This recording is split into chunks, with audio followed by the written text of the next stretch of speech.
For those of you who don't know me, I'm Nathaniel Stinnett. I am the founder and executive director of the Environmental Voter Project, and we are going to tell you a little bit about our work today. So, very simply, the Environmental Voter Project is a nonpartisan nonprofit that is laser focused on just identifying people who care deeply about climate or the environment who don't vote and then turning them into better voters. That's it. That's it. That's all we do. We find environmentalists who don't vote and we turn them into better voters. Now, what that also means is we don't do a lot of the stuff that most other environmental groups do spend their time doing. So, for instance, we don't endorse candidates. We don't lobby for particular policies. We don't even, as weird as this might sound, try to convince people to care more about climate change or the environment.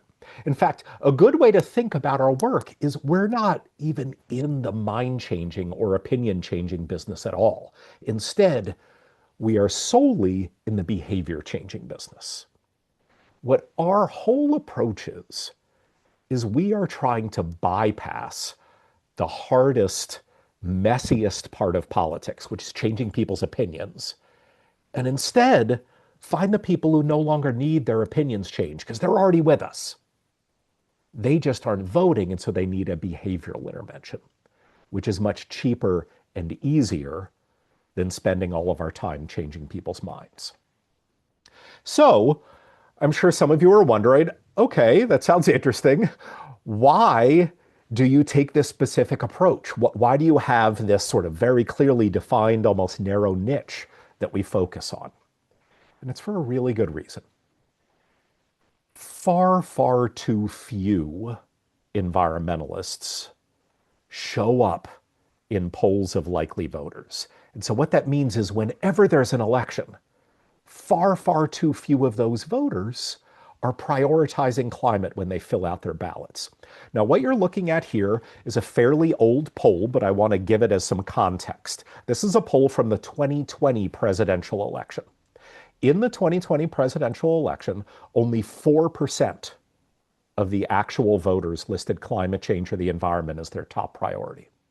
All right, now let's fast forward 4 years to the most recent presidential election. It went up to 7%, a little bit better, but still way, way, way too low compared to where we need it to be.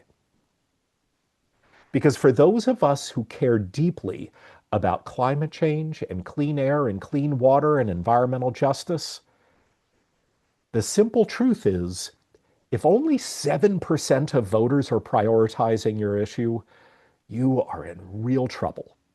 Because when so few voters care deeply about climate and the environment, three things happen. First, boy, does it become really hard to elect good climate leaders. Second, even when we do elect them, even when we do elect the so-called right people, we all know it isn't like they can then just snap their fingers and get everything they want done, right?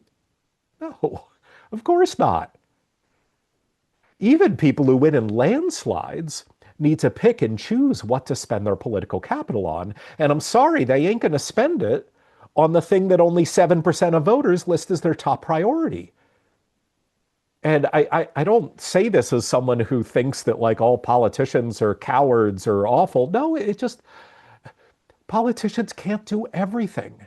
And so, of course, they are going to be far more likely to lead on those issues that have lots of voter demand for leadership.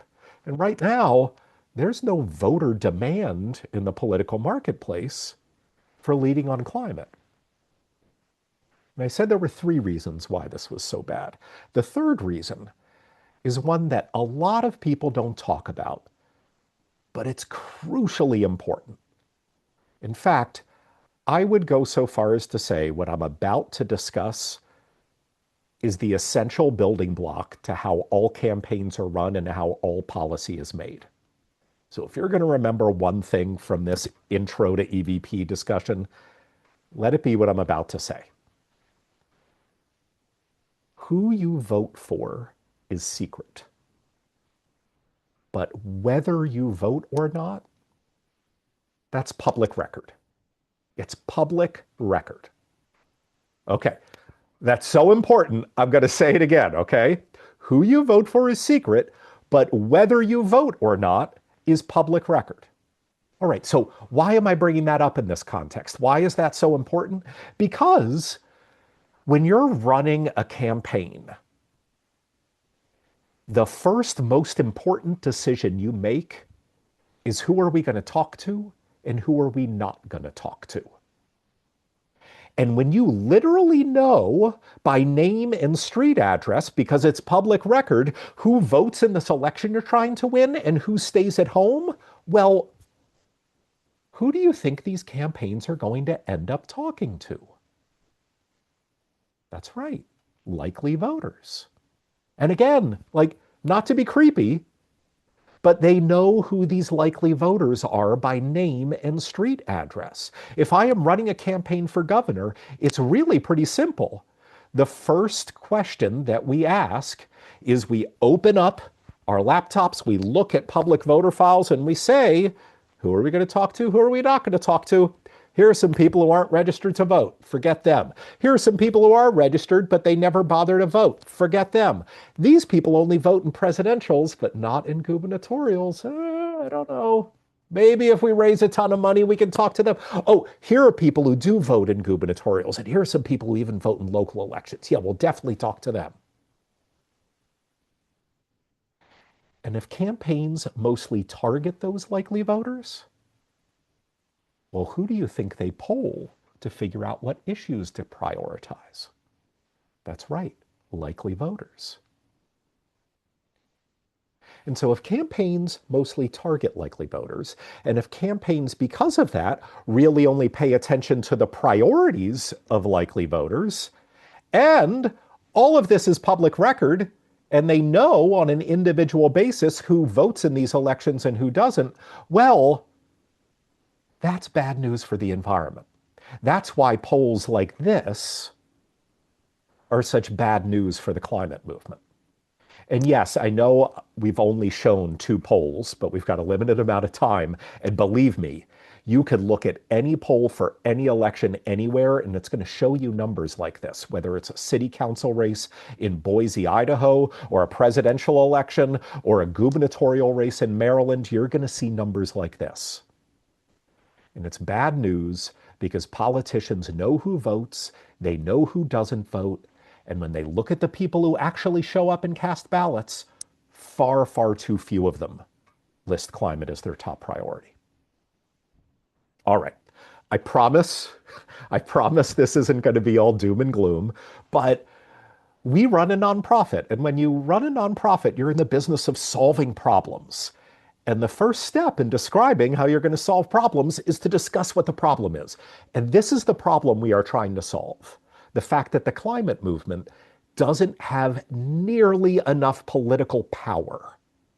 Not even close to enough political power. And by the way, this is occurring at a moment in time when we have all the scientific answers we need in the climate movement. We have most of the technology we need. We certainly have all of the policy solutions that we need.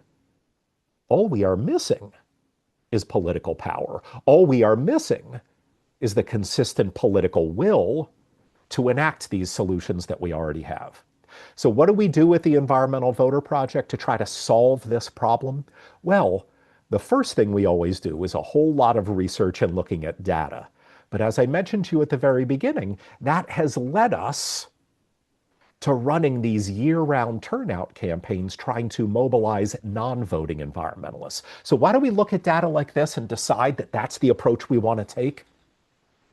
Because it turns out that even though polls like this and other polls reveal to us that far, far too few voters list climate as their top priority, it turns out that that doesn't mean that too few Americans list climate as their top priority.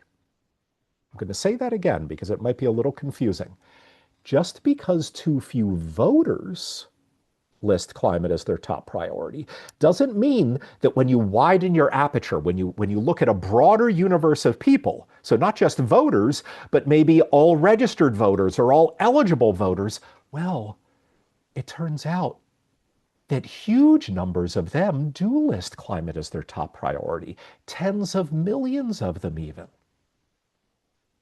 So why aren't they showing up in polls like this? Well, for one pretty simple, straightforward reason. Environmentalists aren't voting. One of the major reasons I started the Environmental Voter Project was we came to realize that the climate movement and the environmental movement doesn't have a persuasion problem as much as we have a turnout problem. It turns out there are tens of millions of dyed-in-the-wool super environmentalists. We're talking people who care so much about these issues that climate change is their number one priority, yet they aren't voting. And as frustrating as that might be to many of you, and believe me, I feel your frustration as well, it also presents an opportunity because we live at a moment in time where it's become almost impossible to change people's opinions about anything, but particularly climate change. Yet these are people who don't need their opinions changed. They don't need their minds changed. They just need their behavior changed. And that's why at the Environmental Voter Project, we are so laser focused on finding these non-voting environmentalists and mobilizing them to vote. All right, in a second, I'm going to get into how we go about doing that. But I realize I just made a pretty big assertion to all of you, which is that there are all of these environmentalists who don't vote. So let me put some numbers on that, okay? We looked at the 19 states that we worked in back in 2024. We now work in 21, and I'll show you those states later on. But we looked at those 19 states back in 2024 and extrapolated from our data to all 50 states. And we were able to come up with a pretty accurate estimation of how many already registered super environmentalists just stayed home on election day and decided not to vote. 11.2 million. 11.2 million already registered voters who care so deeply about climate and the environment that it's their number one priority just stayed home in a presidential election and didn't cast a ballot. That is a huge, huge opportunity. A huge opportunity. And again, for those of you who are curious how we come up with these numbers, I'm going to get to how we identify these voters in a few minutes.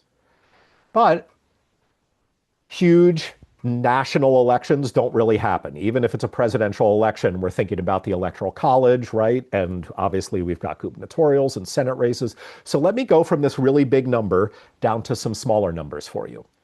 In the 2024 presidential election, we looked at some battleground states where EVP did work, where we had individually identified all of these already registered environmentalists, and we could see which of them voted and which of them didn't. And oh my gosh, were the findings pretty extraordinary. When we looked at the 5 battleground states of Arizona, Georgia, Nevada, North Carolina, and Pennsylvania, and the only reason Michigan and Wisconsin aren't here is because we didn't work in those states 2 years ago. In each one of these states, the number of already registered super environmentalists who stayed home on election day was larger, in some cases significantly larger, than Donald Trump's margin of victory. And in a place like Georgia, was 4 times as large. 460,000 already registered super environmentalists in Georgia did not vote during a presidential election where Donald Trump won the state by 25% of that number. This is the amount of potential political power that is sitting on the sidelines that all of us in the climate movement need to activate. And again, I know many of you don't know me, but I promise you, I'm not like one of these Pollyannish people who like see an opportunity behind every problem. If anything, I'm almost the opposite. I like to focus on problems. But I swear to you, this is an opportunity. Because again, changing minds is expensive and hard and messy. But identifying these non voters who share our values and then tweaking their behavior and getting them to vote, well, I won't claim that's easy. Of course, it's not easy, but it's a hell of a lot easier than changing minds. And so this is a huge, huge opportunity. And this is why we at the Environmental Voter Project focus on identifying these millions of non voting environmentalists and working year round to turn them into more consistent voters. All right, now I'm going to get into how we go about doing this. It's a four-step process. When we're looking at this slide, I'm just going to touch very briefly on the four steps. But then in the following slides, I'm going to go into a little bit more detail, okay? So first, we need to identify these non-voting environmentalists, right? Now, all of you are probably familiar with certain ways that political campaigns and organizations identify voters. One way is polling, but polling is a really dull instrument. What polls are good for is figuring out how broad cross sections of society might feel about certain things. It is absolutely not an individualized targeting tool. Okay, well, on the opposite end of the spectrum, we literally could try to talk to like every single voting age adult in the United States of America and find out which of them list climate as their top priority. But that's kind of unreasonable. Everybody knows we're not going to be able to have a conversation with 270 million individuals, let alone figure out what their number one priority is, right? That would be the most accurate way to individually identify these targets. We go for something that's in between, but as close as possible to those individual conversations. What we do, and again, I'm going to describe this in more detail in the following slides, is we work with data scientists to poll huge numbers of Americans in each state, identify the ones who list climate as their top priority, and then build predictive models that help us identify other people like them. Then we iterate and reiterate and reiterate till we have a super precise list of the people who are really likely to list climate or the environment as their top priority. Again, I'm going to go into more detail on that in a second. But for now, just know this is the general process that we use for identifying these super environmentalists. Well, then, remember what I told you a few minutes ago. Who you vote for is secret, but whether you vote or not is public record. So once we identify these super environmentalists, we don't need fancy data scientists to tell us which of them vote and which of them don't vote. So we just focus on the ones who are unlikely to vote in the upcoming election. That brings us to step two, mobilization. Once we identify these super environmentalists who don't vote, we can now bypass persuasion messaging, education messaging. We no longer need to convince these people to care about climate change. They're already there. You shake them awake at night and they're going to scream climate change. They're just not voting. And so now we can afford to be completely agnostic with our messaging. We could not even talk about climate change at all. We could talk about chocolate chip cookies if that's the best way to get these people to vote. And so then in step two, what we do is we work with thousands of volunteers to canvass and call and send postcards to these voters. Then we, as a staff, also do direct mail and digital ad campaigns. And perhaps most importantly, we run hundreds of randomized control trials. These are like the gold standard of social science experiments, figuring out which messages work best with which subgroups of these voters to do one thing and one thing only, and that is get them to start voting. I'm going to go into that randomized control trial process in a few minutes. But what's really important to understand now is that we now have run over 300 randomized control trials since EVP started. And we now have the luxury of always being able to use messages that have been proven to increase turnout when compared to a control group. We know what works, and we never give our volunteers something that we know doesn't work. That moves us to step 3, habit reinforcement. Remember the original problem that I discussed we were trying to solve? It was this lack of voter demand in the marketplace. Well, because that's the problem we're trying to solve, we're not interested in just parachuting in to one-off elections here and there. No, we want to, over time, dramatically increase the number of consistently voting environmentalists. And so what that means is we care deeply about step 3, which is habit reinforcement. Maybe you don't live behavioral science every day like we are, but I can tell you, and you can probably intuitively understand, that if you're trying to change someone's habits, you can't just talk to them once every 2 years when there's a big, sexy federal election going on. That's not how it works. And so what we do at EVP is when we decide to work in a state, and we're now working in 21 different states, we communicate with our voters whenever possible. Whenever they've got an election, it pops up on our screen. We discuss it as a staff and we decide, are we going to be able to talk to them in this race? And usually the answer is yes. In fact, last year, an odd year when most organizations were taking the year off from talking to voters, I'm proud to say that we were active, I kid you not, in 458 individual different elections. 458. And I freely admit that's not because all 458 were important for environmental policymaking. In fact, most of them weren't. But every damn one of them was important for changing people's habits. If you are in the habit changing business, you need to view every election as a precious behavioral intervention opportunity, even if it's a race for dog catcher or library trustee. Because the only way to turn a non-voter into a voter is to get them to vote in an election. And so we don't want to let those elections pass us by, because ultimately our goal is step 4, which is to change the electorate. We want to make it so that anybody running for anything in our states polls likely voters or looks at their voter files and says, holy moly, where did all these environmental voters come from?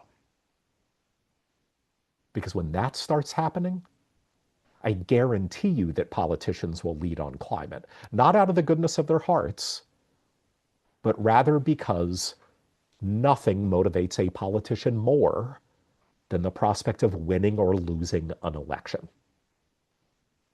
And that's what our theory of change is based on. We're not trying to convince politicians to do something that is against their political interest. No, instead, we're trying to build up so much political power that whether politicians want to lead on climate or not, they're going to feel like they're forced to do so out of their political interest. That's what we need to do. All right, now I'm going to go into a little bit more detail, especially on steps 1 and steps 2, because that's what people typically have questions about. Then we're going to get into how we measure our results, what those results are, what we're going to be doing in 2026, and then we will have time for our Q&A session at the end. Very briefly, I do just want to drill down on this identification part. So, I mentioned that we work with data scientists to build predictive models. This is how that process works. First, we poll enormous numbers of people. If your typical political poll is 500 or 600 people, we're going to be polling 15, 20 times that number of people. We're talking 10, 12,000 people. So let's take an example, Pennsylvania. Let's say we're building a predictive model in Pennsylvania to identify these climate voters, and we poll 10,000 people. We can get away with it. We can get away with a poll that big because we're only asking one question. We're saying, hey, what's your number one most important political priority? Well, let's say out of those 10,000, 800 say that climate change or clean air or clean water or clean energy development is their number one priority. Well, then we can isolate those people on the voter file and we can work with our data scientists to figure out, okay, what do we know about these people? What do we know about these people who just self-identified as climate first voters? What data is there in voter files? What census data is there? What publicly available behavioral and consumer data is there? We only use publicly available data, but there's a lot of it out there. And we can start seeing patterns and correlations there. Maybe we see things like, and these are just examples, don't take them as gospel truth here. Maybe we see something like, oh, forestry employees are 11 times more likely than your average Pennsylvanian to list climate as your top priority. Or maybe we see, oh, if you have a new home but no kids, you're 6 times as likely as the average Pennsylvanian to prioritize climate. Maybe we see that basketball fans are more likely than baseball, hockey, or football fans to care about climate or the environment. Or, oh, people who buy exercise or health products are more likely. Now, no single data point is ever predictive on its own. Usually it's a combination of 15, 20, or 30 data points that help us identify certain clusters of these voters. But those clusters can be really helpful in identifying our targets. And many of the clusters are different from each other. So let's say maybe we run one of these models or one of these surveys in Pennsylvania and we see, oh, looks like there are a whole bunch of Latina grandmothers who live in Montgomery County outside of Philadelphia who bought a Volvo between 8 and 10 years ago who list climate as their top priority. That's really interesting. And here's another group in Lancaster County who recently bought electric vehicles and subscribe to National Geographic and have kids in the public schools. They also are really likely to list climate as their top priority. Oh, here's some aging hippies in Bucks County who subscribe to art magazines. They list, and here's another group. And we find all these clusters. And then we try to see, okay, are there other people like them? Do they prioritize climate change too? And sometimes we're right, and sometimes we're wrong. And we iterate and reiterate, and it's like concentric circles getting bigger and bigger. And we start building larger and larger precise lists of people who are likely to not just care about climate and the environment, but literally list it as their number one priority. And eventually, those concentric circles grow so large that we can assign a score from 0 to 100 to each individual voter in a voter file, telling us how likely they are to list climate or the environment as their top priority. And that's what you're looking at right here. This is the score distribution of every individual voter in the state of Pennsylvania. And as you'll see, a whole bunch of them have like a 30% likelihood of listing climate as their top priority. That's not surprising, right? And then there's a huge number kind of in the mushy middle. You really can't predict whether they prioritize climate change or not. We don't care about any of those people. What we care about is the folks up here at the top. The folks who have approximately an 85% likelihood or higher of not just caring about climate and the environment, but literally listing it as their number one priority. Now, I want to be clear.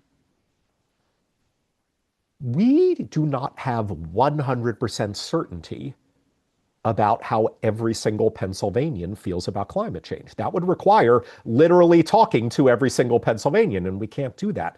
These are probabilistic models, but they are highly accurate probabilistic models. Whenever we test these models, we find that sure enough, the group that we think should have at least an 85% likelihood of listing climate or the environment as their top priority, well, when you follow up with them and call them and ask them what their top priority is, at least 85% of them say, oh, climate change, why do you ask?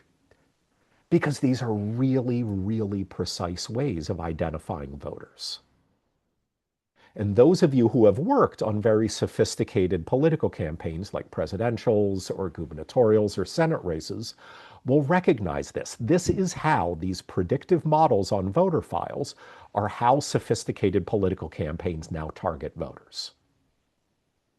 Now, what's the last step? I will now say for the third time this evening, who you vote for is secret, but whether you vote or not is public record. So once we identify these people who are really likely to list climate as their top priority, we say, thank you very much, data scientists. We can take it from here. We look at these people's voting records. We get rid of the ones who are good voters, and we only focus on the ones who are unlikely to vote in the upcoming election. And just as an example, I use Philadelphia because that's where I'm originally from. This is a map of the 42,067 registered voters in Philadelphia, Pennsylvania, who are highly likely to list climate or the environment as their number one priority. And heading into the presidential election, they had never voted before. Not to be creepy, but we literally knew them all by name and street address. We had phone numbers for most of them too. This is how we identify our targets. This is how we know, not with absolute certainty. Nobody can know with absolute certainty when they're doing political targeting, but with more certainty than pretty much anybody else can get, who these non-voting environmentalists are. And once we find them, then we can come in with that sophisticated behavioral science-informed messaging. We now work with over 7,000 volunteers around the country to canvass, call, and send postcards to these voters. We as a staff, as I mentioned, run digital ad and direct mail campaigns, all using this tested messaging to turn non-voters into new voters and new voters into consistent voters. I want to leave time to go into our results and leave time for our Q&A session, so I won't go into depth on our messaging, other than to say what years of behavioral science has told us and what all of our experiments tell us is that the best way to get these voters, these non-voters to start voting, is actually to not talk to them about the environment. We are a weird environmental nonprofit. You've probably already realized that. We're very nerdy. We're pretty much data scientists and behavioral scientists who run year-round turnout campaigns. But another weird thing about us is we're an environmental group that almost never talks about the environment. Because once we've identified these people who we know listed as a top priority, well, then our goal shifts to just being pure behavior change. And it turns out the best way to get these people to the polls is to nudge them using little behavioral science tricks like peer pressure and social pressure. We'll say things like, hey, did you know last time there was an election, 80% of the people on your block of Main Street turned out to vote? Or we'll call someone up, ask them if they intend to vote. Most people will be embarrassed and they'll say yes. And then we'll remind them right before the election that they said they were going to vote, and we know it's important to them to keep their promises. We'll take advantage of the fact that most people want to be honest promise keepers. Little nudges like that are far more successful at getting these environmentalists to vote than trying to twist their arms and rationally convince them to go to the polls because their one vote over a denominator of millions could make a difference. That doesn't work. All right, so now I want to tell you about what our campaigns look like and get into measuring our results, how we do that. Last year in 2025, as I alluded to, we were active in 458 elections across these 21 states. We ended up reaching 3 million unique individual voters, all of whom were registered to vote, were highly likely to list climate as their top priority, and they were unlikely to vote in last year's local elections. 3 million in 458 elections. Yes, more than one election a day is what we averaged last year. We made over 1 million calls with our incredible volunteers, ended up having almost 82,000 full conversations with these non-voting environmentalists. We knocked on a whole bunch of doors. Our volunteers sent almost 400,000 postcards with proven behavioral science informed messaging that we know in our experiments increases turnout. We sent over 1.3 million pieces of direct mail and delivered almost 9 million digital ad impressions to these non-voting environmentalists. And we know that our interventions have impact because we measure our results with real scientific rigor in two ways. And I'm going to go through both of the ways that we measure our impact. The first is using something called randomized control trials. So very briefly, let's take Pennsylvania as an example again. Let's say this year in Pennsylvania, we identify 400,000 unlikely to vote environmentalists. What we do not do is immediately start communicating with all 400,000 of them. No. Before we talk to a single one of them, what we do is we randomly divide them into two groups. A treatment group, that's the group that will get our messaging, and a control group. That control group, we set aside on the shelf and we never talk to them. The remaining low propensity environmental voters, they're the ones who we canvass and call and mail and send digital ads to, all with this souped up behavioral science informed messaging. Then, for the fourth time, I'll say, whether you vote or not is public record. So a few months after the election happens, we can see in public voter files how many of the people in our control group voted, and we can compare it to turnout in our treatment group, the group that we actually communicated with. And the benefit of running these randomized control trials is that so long as this initial separation process was truly random, and as long as the numbers involved are large enough to get what's called statistical certainty, which means you can eliminate that the difference between the treatment and control groups was just due to random occurrence. Well, what this enables us to do is isolate what our sole impact was on turnout while controlling for all outside variables. Because let's say it was snowing in Pittsburgh and that depressed turnout. Well, there's the same percentage of Pittsburgh residents in our control group as in our treatment group. We controlled for that variable. Or let's say a campaign spends $1 billion with a B mobilizing voters around environmental issues. Well, we controlled for that too. Unless they hacked into our system and decided to only talk to people in our treatment group and no one in our control group, we controlled for that. This is how we are unlike most other groups. We don't just assume that because we targeted someone and then they ended up voting, that of course we were responsible for turning them into a voter. No, we know that's not how it works. Maybe those people were going to vote anyway.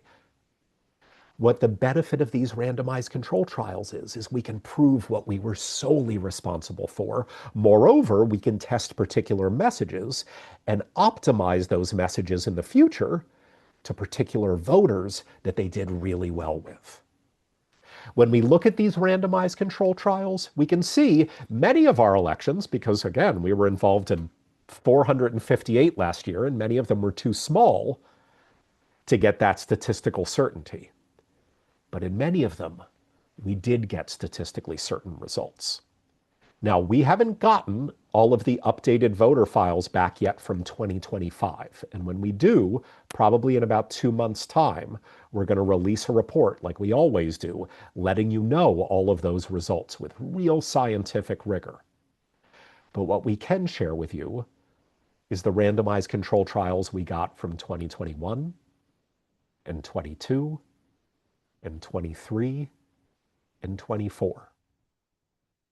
Where we ended up being solely responsible for boosting turnout by as much as 1.8 percentage points in presidential general elections, 3.8 percentage points in other statewide elections, and as much as 5.7 percentage points in local elections.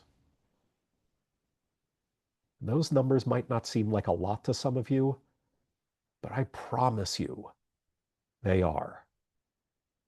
Ask Kamala Harris how big a deal 1.8 percentage points is, and she'll tell you.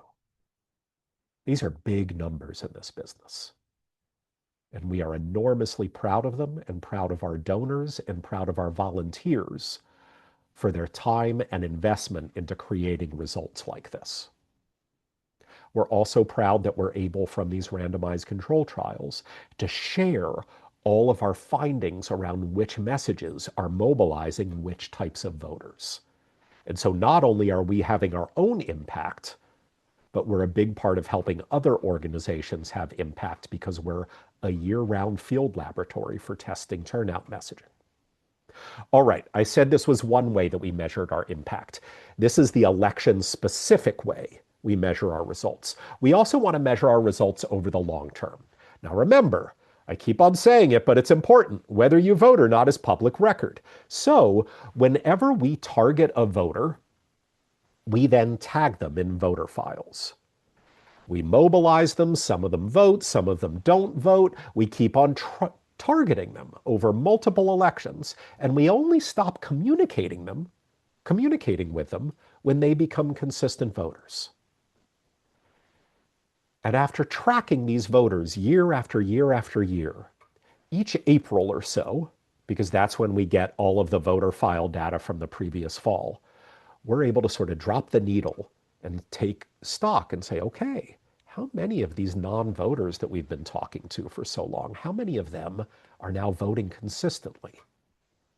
And what we've seen is that since now 10 years ago, when the Environmental Voter Project started just our teeny little pilot program in Boston, we have now communicated with almost 12.8 unique individual voters, all of whom were super environmentalists who were pretty awful to voters, or else we wouldn't be talking to them. And what we saw when we last did this measurement last spring was that almost 2.2 million of them had become such consistent voters that they had voted in their most recent federal election, their most recent state election, and even their most recent local election. They had become such consistent voters that you could be running for dog catcher and you would look at the voter file and you'd say, yep, that person's going to vote. Got to talk to them. Better ask them what issues they care about too. This is the metric of which we are most proud. This is what it means to truly build consistent political power that drives results. Now, I want to be clear. This is different from the previous metric, the randomized control trial. I can't claim that we are solely responsible for turning 2.2 million non-voters into super voters. But we're pretty darn responsible. There's no other organization that's now been active in almost 2,500 different elections over the past decade. No one is putting in this year-round work to change an entire constituency's voting behavior. And we're so, so glad that you're spending the evening with us to learn about our work and to want to be involved in it. So let me tell you what we're doing this year and how you can be involved in it, and then we'll get to your questions. We've gotten a lot of attention for our cutting edge work. I'm going to just fly through all of these things that have featured us and tell you about 2026. This year, we are in these 21 states, and we are targeting 3.4 million voters. We've already identified them. We know them by name and street address, and we're already talking to them in their elections that they're having. In fact, just tonight, polls closed about 46 minutes ago in New Jersey. We were talking to these voters in the New Jersey 11th special primary. We are already talking to them because we want to build good voting habits, because every election is an important policymaking opportunity, but it's also an important behavior change opportunity and habit building opportunity, building up to the midterms and other elections beyond that. We have identified huge numbers of voters in each of these states. I'm not going to go through every single one of these states, but as you can see, in some of them, these targets, these unlikely to vote environmentalists, who we have become very good at actually getting to the polls, well, they're huge populations in important states like Texas and Michigan and Pennsylvania and Arizona and Alaska. And to provide some context for these numbers, because some of you might look at Alaska and say, okay, well, what does 24,500 mean in a state like Alaska? Well, let me tell you. In the last midterm election, the statewide U.S. House race was decided by 5,000 votes. In 2024, it was decided by fewer than 8,000 votes. We've identified almost 25,000 targets. It's a huge population that could make a significant difference in Alaska this year, where there's going to be a very competitive U.S. Senate race. Arizona. 4 years ago, they had a gubernatorial that was decided by 17,000 votes. They're going to have another tight gubernatorial this year. We're targeting almost 93,000 of these super environmentalists who are low propensity voters in midterms. In the 6th congressional district, last time they had an election, it was decided by fewer than 11,000 votes. We're targeting twice that many. In Michigan, the last U.S. Senate election was decided by 19,000 votes. They've got another one this year. It's an open race. We're targeting over 88,000 voters. New Jersey, the 7th congressional district in New Jersey, super, super competitive congressional district, was decided 4 years ago by 8,600 votes. We're targeting 5 times that many, almost 6 times that many. North Carolina, last 2 times they've had U.S. Senate elections, it's been decided by significantly less than the number of targets we're going after. And Pennsylvania, I always have to mention Pennsylvania because it's my home state. In House districts like the 7th and the 10th, our population of targets are 3, sometimes 4 times larger than the margins of victory in their most recent races. This is your opportunity for impact if you work with us this year. So I would like you to make a commitment to make a difference this year. There are 4 ways that you can get involved in our work. First, you can volunteer. We're going to put a link in the chat. You can click on that link and you can see all of the volunteer opportunities we've got. You will be astounded how often we are contacting voters. And here's the incredible thing. You'll see how often we contact voters, but once you're trained, especially on phone banking, you can then call on any of our campaigns whenever you want. It doesn't even need to be a scheduled phone bank. Second, if you are part of an organization of activists or another organization, and you as a group want to volunteer with EVP, either canvassing or writing postcards or making phone calls, please email us at info@environmentalvoter.org. We will put you in touch with someone on our organizing team and we will make it happen. Third way to support our work, become a monthly donor.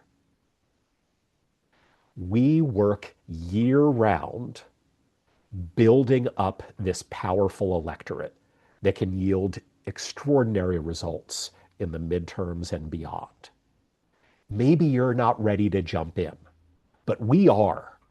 We're talking to these voters every day, and the mere fact that you are here wanting to learn our organization means that you, like us, care deeply about the climate crisis and the democracy crisis. And you know that we need to build political power and do it urgently.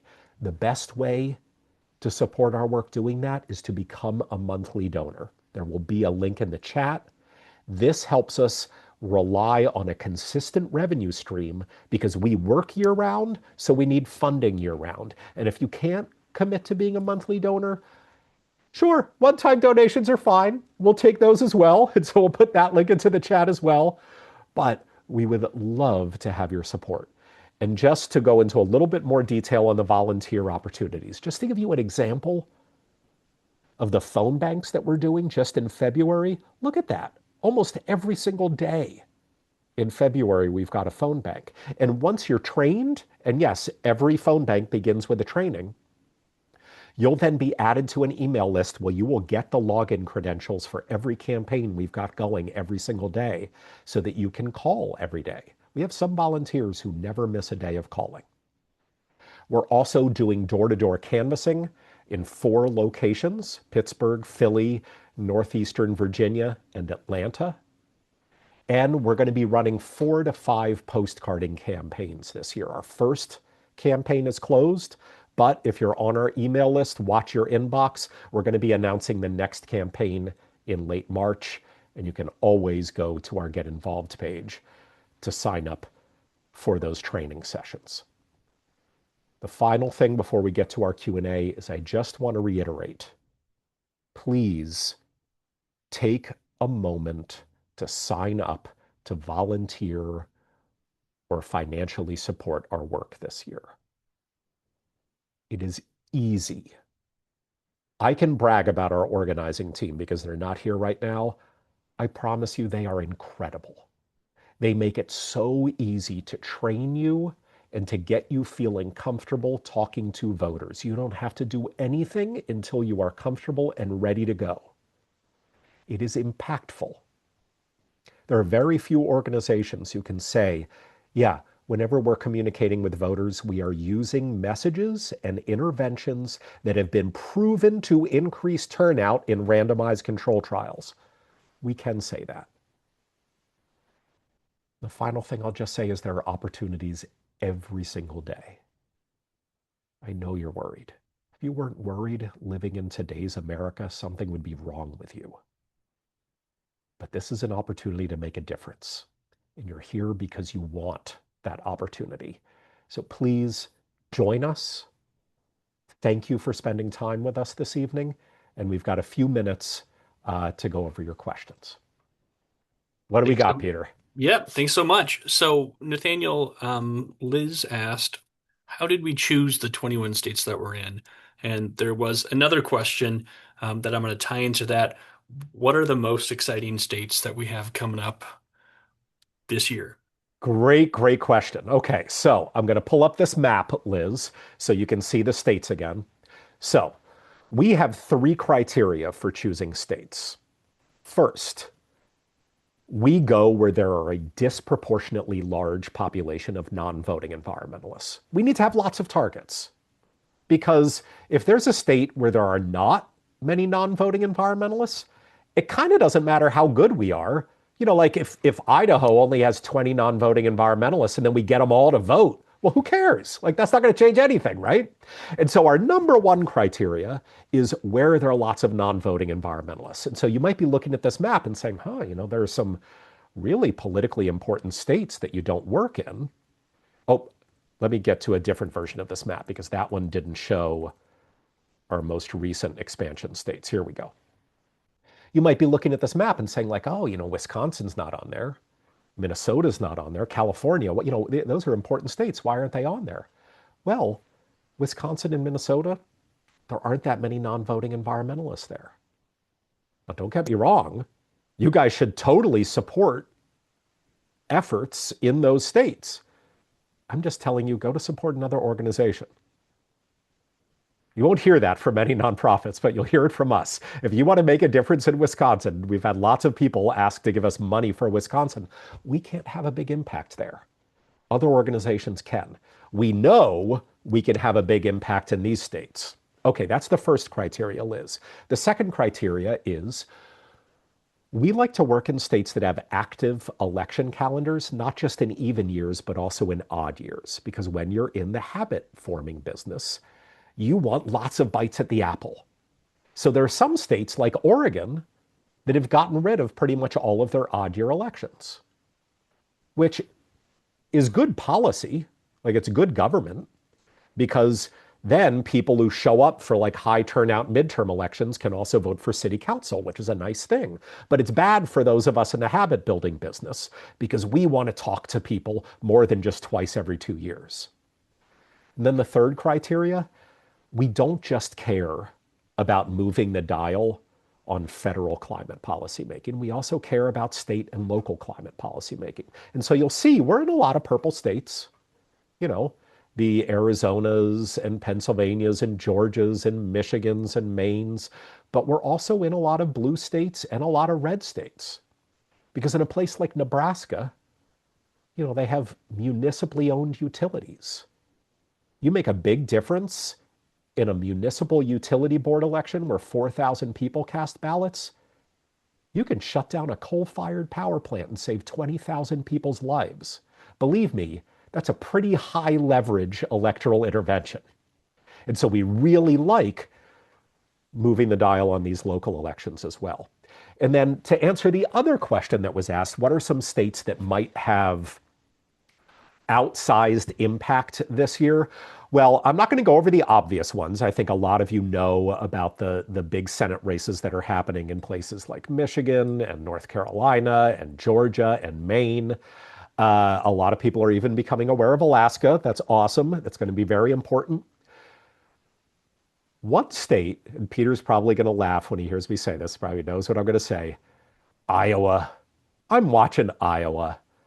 Iowa's just got so much going on. They're going to have a gubernatorial, they're going to have a U.S. Senate. 3 out of their 4 congressional districts are going to be tight. Iowa is going to be really, really important. The other state I want to bring up is New Hampshire. We don't really think about New Hampshire as a purple state anymore, but they're going to have an open U.S. Senate race. They're going to have a gubernatorial election. And New Hampshire has had Republican governors, I mean, for a really, really long time. They certainly have a current Republican governor. Both of the U.S. House races are going to be open.